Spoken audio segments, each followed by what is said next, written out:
So just yesterday I'm driving this vehicle for the first time in a rainstorm, and this is the sound I was greeted with.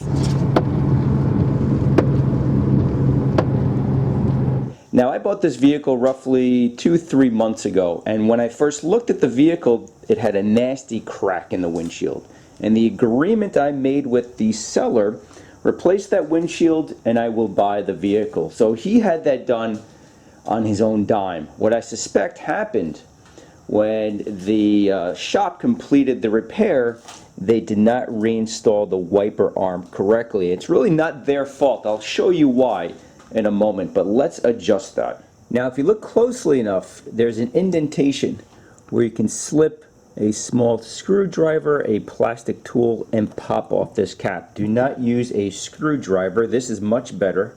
This is a trim removal set. These are terrific. I've had these for years. They have not broken.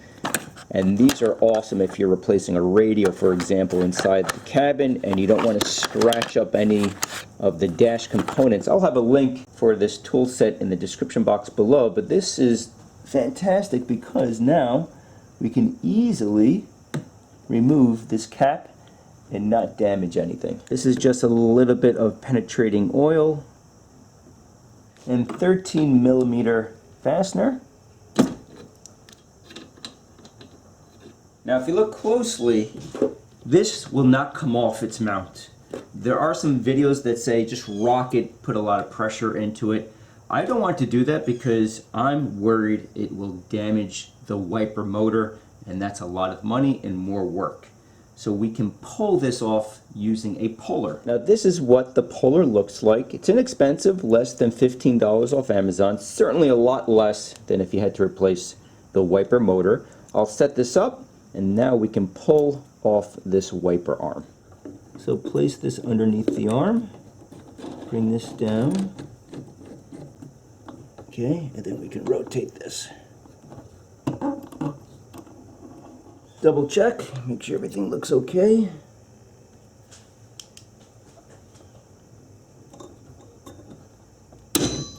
And there we go.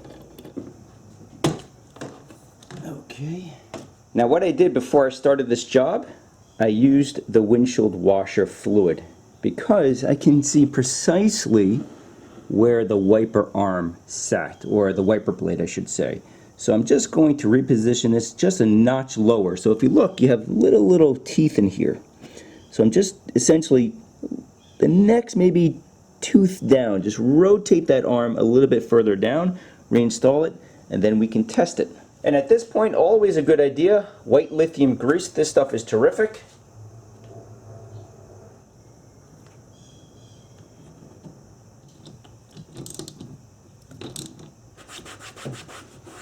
So here we are back in the vehicle. What I suspect happened when the installer replaced the windshield, because this has a rain sensor, the vehicle has to be in motion. You have to be driving at least 2 miles an hour for the wipers to activate.